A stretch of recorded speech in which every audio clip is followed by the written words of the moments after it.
And welcome back live, Showcase Live here from the 2019 DeLand Sport Aviation Showcase. And first I'm going to say, if at first you don't succeed, you must be a volunteer. We decided to start over again somehow. A Facebook filter had little blue and pink spots all over the camera, and it didn't look good, so we came back. So I am Dave Shallbetter. I am one of the co-team leaders here at Showcase Live, and behind the camera right now is Mike Daniels, the other co-team leader. A shout out to Roy Brewer, Carl Valeri, and Tom Frick, who made up the rest of our team this year. Did a great job for us. Thank you guys for being there. We really appreciate the help. Huge shout out to Jana Phillip, who is the director of the showcase here, for making this opportunity available to us. We're really glad to be able to come and help. And of course, a big shout out to Elizabeth Daniels, the Coffus Girl, who's our social media director here at Showcase.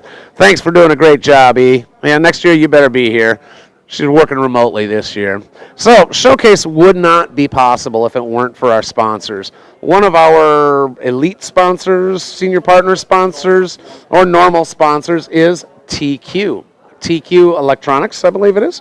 And he flipped his little badge over so I couldn't see his cover. Daniel Chang. Daniel, how you doing? Daniel, you enjoying the show? Oh, yeah, certainly I am. So, TQ Electronics, tell me about TQ. Well, TQ Aircraft Electronics, a little bit of a background of the company. The TQ is actually a diversified company. It's about 25 years old. It was founded back in 1994 when the founder of the company was doing some contract work to produce some electronics parts. And that was a success, and the company just sort of spun off of that. TQ Aircraft Electronics was founded, or the division was founded about 3 or 4 years ago, if I'm not mistaken. Yeah. And we've entered the U.S. market as of about a year ago, so we're fairly new players here. And we're going to see where we go from here. All right, so aircraft electronics is a very broad term. What specific aircraft electronics do you provide? Right now we have 2 major products on the lineup. We got a comm radio, and then we got an ADS-B transponder, a Mode ES transponder, if you will. And we're looking at some other products along the in the horizon. And what first of all, the ADS-B, that's ADS-B in and out? Right now it's ADS-B out only. We're looking at some ADS-B in options as well. If you really want to go into technical details, we do allow an ADS-B in pass-through, so that if you have like a remote ADS-B receiver like a Stratus, then you can actually use the RF pass-through to allow you to use the transponder antenna that's mounted on the bottom of your airplane for better signal reception. And what sets TQ apart from any of the other? I mean, let's be honest. There's a bunch of different avionics, aircraft avionics companies out there. What sets TQ apart besides the outstanding German engineering? Well, this is a question for Sebastian. Yeah, absolutely. So this is Sebastian Gluck. Am I saying that? Gluck? Okay, I got to call on my German heritage there to pronounce it. Sebastian Gluck. And you are the owner of the company? No, I'm the sales director for the business unit TQ Aircraft Electronics. Ah, okay. So I was growing up basically with that business unit 3.5 years ago. They hired me directly when they took over Dittel Avionic, which was a German aircraft electronics manufacturer, was in the market for like 45 years. And basically started with that business unit, helping them to develop, and now we are hitting the US market. Now, when it comes to aircraft electronics, we are not completely new to this. With radios and transponders, before we already did contract work with Airbus, Boeing, and Embraer. So, speaking as of today, we are building every Airbus that is flying currently in the air. Wow, that's a big deal. Now, Mike can bring the camera around and take a look. I'm looking at the backs of your units. I'm used to avionics looking like spaghetti. This is a very neat installation. Tell me about your connections and what all we're looking at here. Yeah, so if we look at these 2 devices, on the right-hand side we have our transceiver, which is a certified 8.33 kilohertz transceiver, where we connect obviously push-to-talk button, speaker or headset cables and so on, via D-sub 15-pin plug and of course the radio antenna. While on the left-hand side we have our Mount Sierra ADS-B out transponder, like the transponder antenna. With this plug, we feed in the GPS data and power, plus and minus cables. We have an integrated altitude encoder, so we just need to hook it up with our static system. And the ADSB in reception is basically this, where we forward the signal which we receive through the existing transponder antenna. A very, very clean installation in the unit. Now, so you've chained several together. So now, do you order these, your connection cables, specific to the installation I'm doing? If I have certain instruments, my connections will all be specific to mine, or are these general for your product that you plug in what you need? No, you plug in what you need. So if it comes to the radio, we of course provide the wiring scheme, you have to wire it with the aircraft. Nevertheless, we also provide wiring harnesses prefabricated with, like, for a two-seat aircraft with two headset jacks. We have pre-wired cables for the glider market, also with open ends, so you're free to use them. But installation is so fairly simple, like we did it on our company aircraft, which is standing outside, and we hooked it up to a PS Engineering audio panel because we have 4 seats, while this radio transceiver has only a 2-seat intercom integrated, and it works just perfect. It was not a big miracle to do.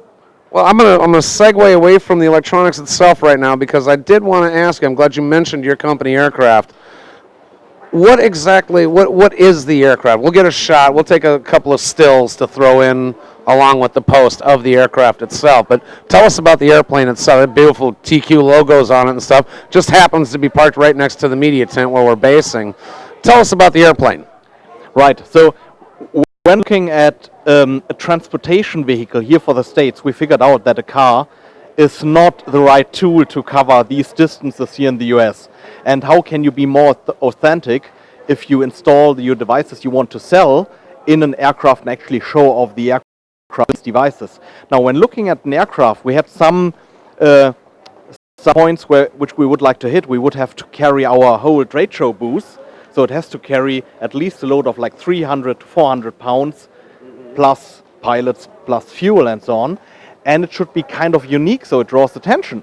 So finding this is quite hard today. I mean, here in the US, you can't show off with an airplane. Someone else comes by with a MiG-17 and, well, there it goes. Well, finding the Dornier 27, we found a lot of relation to our own company. The Dornier 27 was the first motorized aircraft which was built in Germany after the Second World War, after the ban was taken. So they started production about 1956. Now that model is from 1958. It served about 12 years in the German Air Force, and it was built a mile away from our headquarters in Germany. So I said, hey, there's a connection. It's undeniably German, and it's so close to our company, it doesn't get any better. And I was right. Everywhere I landed, it was immediately a crowd of people. I mean, if I would have landed with a P-51 Mustang, which is a great aircraft, it would probably not have drawn that attention like the Dornier does today. Yeah, it is very unusual. A lot of people, she was undercover because of the rains we've been having. A lot of people were saying, oh, it's a Storch, or it's, what is it? And somebody actually said it was a Dornier, and I was like, yeah, I think they're right. But it is a beautiful airplane, and we will get some photographs to put with the Facebook post about it. But back to you, and the question that started the discussion with you, what sets EQ apart from the other products on the market, besides the fine German engineering? I think it's the whole package. So when we started TQ Systems in Germany 25 years ago, the idea was, well, if we want to survive in Germany with electronics, which is possibly the worst market to start with electronics, apart from China and all the other countries where you can do it way cheaper, is we have to offer the whole package. So we start from development over production to after-sales service, including obsolescence management, which a lot of companies have not on their schedule today. If we look at a great avionics manufacturer, Becker Electronics from Germany, they couldn't build the transponder anymore this year. They stopped the production because they didn't do obsolescence management. They can't get some parts anymore. So they would have to recertify their transponder. So we took all of that into consideration, and the whole unit, like the whole radio and the whole transponder, gets built west of Munich in our house, circuit board, pick and place machines, it's all there, and that makes it quite unique, quality-wise as well as service-wise. So you're not taking other people's parts and assembling them into your product. You're doing the entire product. They're vertically integrated, as we call it. You're starting with everything for your product you manufacture. Yes, absolutely. Apart from the parts which are built on the circuit board. I think there's no one who can do this today. But the rest, yes, it's completely built and assembled in-house. Now, fine German engineering and the quality of the product generally tells me, well, that's going to be more expensive. How do you compare cost-wise to your competitors in the market? So cost-wise, I would say in the US, we are almost on the same level, slightly below our competitors right now, with the pricing we gave out to our distributors and dealers. The reason is these products here in the US, they are not entirely new. So from the radio, we have already sold like 16,000 units in Europe, thanks to the 8.33 kilohertz mandate, and the transponder has been sold like 3,000 times in Europe. So based on this experience we made, we were able to say, okay, now we can go to the US market. We can even increase our warranty time from 2 years to 5 years, which is 5 years? Absolutely, Wow. yes, because we were so convinced that this product will not have many issues here too. And if I want to talk with you about getting some of your products from aircraft, and I'm not here at Showcase, how do I reach you? You can reach me via the website www.tq.com or via our dealers. So here in Florida, you're actually quite fortunate. There are two of our main distributors, Sarasota Avionics and Gulf Coast Avionics, and they both deal with our products. They are quite successful with it, and they make quite good prices to the end customers. All right. Well, and actually, I know both of those because they're both very involved in Sun and Fun. So, you know, when I'm not doing Showcase Live, I run Sun and Fun Radio. So, yeah, that's my claim to fame. I'm the voice behind. I'm the driving force behind Sun and Fun Radio. But I am here for Showcase. Not going to talk about that now. So TQ, you got fine German engineering. You've got a very competitive, if not lower price. You're being carried by people.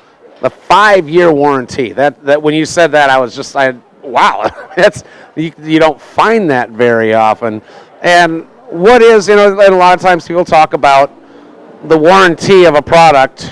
You can tell the lifespan by the warranty. If something's got a 1-year warranty, you're going to expect it to die out a year and a few months old, year and a half. You get a couple of years out of it, you're doing good.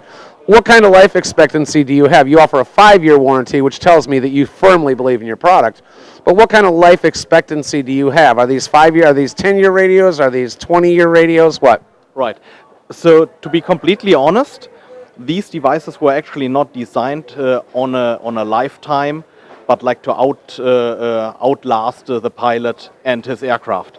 To give you an example, they still based on the heritage of digital avionic, and people who had to exchange their transceivers due to the 8.33 kilohertz mandate in Europe, they were exchanging them against digital ST40 radios, which were built in their gliders and light sport aircrafts for like 40 years. Wow. This is how long the old technology lasts, and of course the customers expect now to get the same, which will last again like 40, 50 years. Oh, Sebastian, thank you so much. This is some amazing stuff. And again, thank you so much for being a sponsor. Showcase wouldn't exist if it weren't for support.